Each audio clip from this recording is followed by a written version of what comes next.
Eu queria falar hoje sobre... Tem um monte de assunto para tratar, né? A gente podia falar sobre as joias do Bolsonaro, depondo. 8 depondo ao mesmo tempo. Orçamento do governo, discussão sobre reforma ministerial, mas eu quero falar sobre o mundo animal. Quero falar sobre jabuti. Jabuti na árvore. Você já ouviu aquele ditado dizendo que jabuti não sobe em árvore quando você vê um jabuti na árvore é porque alguém colocou lá. E eu quero falar hoje de 2 jabutis colocados numa mesma árvore e a péssima sinalização que a presença desses 2 jabutis na árvore dão. Não se encerra no episódio em si, mas é a sinalização, é o que passa. Quando a gente está trabalhando, um cuidado que a gente aprende desde muito cedo está ligado às decisões que a gente toma no trabalho, né? Então, você precisa comprar, você precisa vender, você precisa contratar, você vai expandir o negócio. Enfim, decisões. Todo mundo toma decisões no trabalho todos os dias. E sempre que a gente toma uma decisão, o objetivo é tomar uma decisão acertada para a empresa melhorar, a empresa para a qual a gente trabalha, a empresa que é nossa, seja uma pequena empresa, média empresa. Não importa, tem decisão que a gente toma e que depois mostra que estava errada, mas na hora que a gente tomou, estava certa. Ninguém toma uma decisão sabendo que vai dar errado. Ninguém faz isso. Na iniciativa privada, não. Já no governo, já no ambiente do governo, já no ambiente estatal, toda hora a gente vê decisão estranha e errada. E quando eu falo errada, é tecnicamente errada. Tecnicamente errada. Só que a tal da política, ela acaba distorcendo a lógica e uma decisão errada é tomada no modo descaramento. E eu quero falar hoje de uma dessas decisões erradas, descaradamente erradas, tecnicamente. Lembrando que quando uma decisão está tecnicamente errada, você pode até arrumar uma explicação para ter tomado aquela decisão. Até porque você precisa se proteger da decisão. Em geral, proteção jurídica. Mas o fato de você estar protegido, juridicamente protegido, não significa que a decisão virou uma decisão tecnicamente acertada. Não. Ela continua tecnicamente errada, o que é péssimo. Só não vai dar BO, só não vai dar polícia, só não vai dar justiça, só não vai dar confusão jurídica, processo, Tribunal de Contas. Mas está errado. O BNDES, ele tem participação numa série de empresas privadas.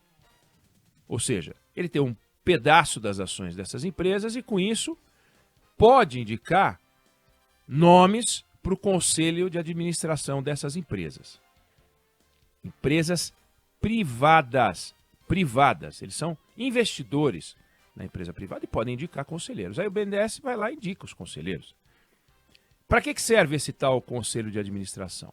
Para zelar pelo rumo estratégico da companhia, para proteger o patrimônio da empresa e para garantir o maior retorno para os investimentos. De olho nos interesses dos acionistas, todos os acionistas. Não pode tomar decisões que interessam a um acionista, a todos. Então a ideia é você escolher pessoas com a melhor formação possível. Saiu uma resolução em abril, um conjunto de normas, BNDES, para apresentar o perfil das pessoas que podem integrar esses conselhos. Aí você vê lá que os profissionais são selecionados com base na experiência profissional e nos conhecimentos que eles acumularam ao longo da sua vida, né? Conhecimentos que vão ser úteis para o exercício daquela função, para aquela companhia, não para eles. Para aquela companhia. A ideia não é arrumar uma vaguinha para as pessoas, e sim escolher um perfil que pode ajudar a representar o acionista, a representar o BNDES da melhor forma possível, ajudando aquela companhia. Então, por exemplo, a AES Brasil Energia. O BNDES indicou um conselheiro chamado Eduardo de Sá, engenheiro mecânico, formado pela Federal do Rio de Janeiro, pós-graduação em economia, MBA pela Universidade de Warwick, na Inglaterra. Um perfil bom, bacana, tá lá. JBS. O BNDES indicou a Cláudia Pimentel Trindade Prates, 26 anos de BNDES. experiência em negociação com empresas, estruturação de projetos de infraestrutura, renegociação de dívida, tudo certo. Tecnicamente certo, não tem discussão. Aí a gente chega ao Jabutis. Tem uma empresa que não é uma empresa que trabalha com o público, então muita gente não conhece,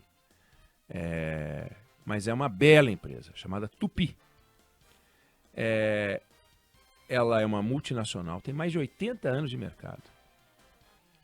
Ela tem quase 20 mil funcionários e ela produz componentes em ferro fundido que vão ser usados para o setor de transporte, geração de energia, infraestrutura, agronegócio. 10 bi de faturamento, exporta para mais de 40 países, é uma beleza. Empresa de capital aberto, cotada em bolsa, hiper técnica, envolvida em discussões de alta tecnologia, novos combustíveis, negócio refinado. Então, é uma discussão para engenheiros, né? É uma discussão sofisticada. Quanto mais engenheiro você tiver numa empresa dessa, melhor. Aí vem o BNDES. E diferente dos perfis que eu acabei de falar, indica para o conselho da Tupy 2 políticos. O ministro Carlos Lupe do Trabalho e a ministra Aniele Franco da Igualdade Racial. É uma barbaridade. É um escândalo do ponto de vista técnico. 2 jabutis. Eles ganham 39 mil reais de salário por mês, cada um como ministros, e vão ganhar mais 600 mil reais por ano, mais 50 pau por mês. Então sai de 40 para 90. É uma bela bolada, né? Bela bolada. Só que a ideia é que os conselheiros sejam recrutados para ajudar a empresa. Não que os conselheiros sejam recrutados para que a empresa os ajude, aumentando com o reforço salarial ordenado de ministro. E aumentando, olha só o que é aumentar. Sai de 40 para 90. Fora esse absurdo, que é vamos botar alguém para melhorar a vida deles e não vamos botar alguém para melhorar a vida da empresa. Fora esse absurdo, você tem o fato de que tanto o Carlos Lupe quanto a Aniele Franco não tem experiência nenhuma para ajudar a Tupy. A Tupy ajudá-los já está demonstrado. A Aniele é colega nossa, jornalista. Aliás, mais colega da Débora, porque ela é jornalista e professora de inglês. Então é mais a colega da Débora do que eu não sou professor de inglês. O que ela entende? O que ela entende de motor? Eu não entendo nada. O que ela entende? Eu não entendo nada. Imagina, eu sou indicado para ser conselheiro da Tupy. Não posso. Não dá. Sou indicado para ser conselheiro da NASA. Não dá. O que eu entendo? Da Embraer. Mas ela foi. O Carlos Lupe. Carlos Lupe é político há mais de 30 anos, do PDT. Respira conchavo 24 horas por dia. O que ele entende de motor? O que é o motor da política? Mas motor da Tupy? Não entende nada. Nada. Conflito de interesses também. Evidente. Vamos imaginar. Reunião no Conselho de Administração. Presidente da empresa, Fernando Rizzo, aliás, escolhido um dos 10 melhores CEOs do Brasil pela revista Forbes. Tremendo profissional. Aí vamos imaginar que o Fernando Rizzo se senta com o Conselho de Administração e diz: pessoal, temos um problema aqui. O nosso passivo trabalhista está nas alturas e estamos precisando reverter aí. Parece que tem uma lei nova aí que o governo está sugerindo e nós temos que reverter para melhorar a nossa vida e temos que reduzir a nossa despesa aqui trabalhista. Vamos fazer uma alternativa. O Carlos Lupe é ministro do Trabalho. Ele vai se manifestar com que chapéu? De ministro do Trabalho defendendo a lei e os trabalhadores ou como conselheiro da Tupy? Esteja preso! Já pensou? Aniele Franco. Fernando Rizzo, presidente da empresa, leva ao conselho um desafio no campo da diversidade, leva a ele um caso de racismo, leva a ele algum problema ligado ao campo de atuação da ministra Aniele Franco. O que ela faz com essa informação? E ele diz, olha, precisamos ver se a gente reverte essa lei de cotas. Não vai falar isso, perdão, Fernando Rizzo, mas digamos que falasse. O que ela vai fazer? Denunciá-lo às autoridades? Não, deixa que eu vou falar com alguém lá em Brasília para ver se dá para fazer alguma coisa. É isso que ela vai falar? Ou vai informar as autoridades para autuar a Tupi? Não, deixa que eu vou sensibilizar. Pode dar uns telefonemas. Se der uns telefonemas, tá frita. Perde emprego de ministra. Se autuar, tem que perder emprego de conselheira. Quer dizer, não dá. É um conflito. É uma interferência indevida do Estado numa empresa privada. Como 2 ministros de Estado podem ter acesso a informações privilegiadas de uma empresa? Eles fazem política pública. Eles podem, com base numa informação que obtiveram da Tupi, desenvolver ou propor uma política pública contra aquilo que a Tupi está fazendo, por exemplo. O que é incrível dessa história é que o presidente do BNDES, Aloysio Mercadante, acha que está tudo bem.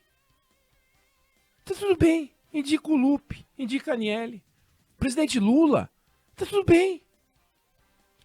E os 2 beneficiários? E os 2 que vão embolsar 600 pratas por ano? Eles acham que está tudo bem. Pessoas preocupadas com o que é certo, o que é errado, né? Ou o ministro do Trabalho, a ministra da Igualdade Racial, sempre buscando discussões para melhorar e diminuir as diferenças e tal. Foram lá buscar mais 50 por mês. Que coisa tosca. E um conflito cotidiano expondo a empresa. Que contribuição esses 2 vão dar para a Tupi? Não sei. Agora, que contribuição a Tupi está dando para eles? Aumentando o ordenado. O pavoroso dessa história, o que torna essa história mais absurda, é imaginar que a maior contribuição que eles podem dar para a empresa é ficar quieto na reunião, para não atrapalhar, porque não tem o que falar. Quando vierem aqueles relatórios mostrando as liabilities, quando vierem aqueles relatórios cheios de gráficos e tal, eles vão falar o quê? É inacreditável essa história. Alguém vai dizer, gente, desculpa, é uma empresa. Não, não é uma empresa. Ali é um exemplo de intervenção do Estado numa empresa privada. Numa empresa privada. Quando você coloca um ministro como Carlos Lupe e uma ministra como Aniele Franco. Agora, quando você indica perfis como os que eu falei, do Eduardo de Sá para a ES Brasil Energia, para a Cláudia Pimentel para a JBS, tudo bem. Conselheiros profissionais, executivos, tal, do mercado, eles não estão na esplanada fazendo reunião com o presidente da República, eles não estão fazendo conchavo com partido político, eles não estão se metendo em discussões para destruir a direita, melhorar a esquerda. Eles não se metem nisso, eles são profissionais da gestão privada. Os outros são formuladores de políticas públicas. Então, é um conflito evidente, mas é uma coisa descarada e ninguém acha que está tudo bem. Então, queria dedicar hoje a conversa aos jabutis, ao Jabuti Lupe, a Jabuti Aniele, aos jabutis que foram colocados na árvore Tupi. O que é um absurdo. É um absurdo. E, no entanto, isso tem ocupado um espaço pequeno, porque a gente tem tanto problema para discutir que isso aí fica meio lateral. Mas isso é um absurdo para o qual eu queria chamar atenção. Não sei se você concorda ou discorda, mas é a minha opinião sobre o assunto.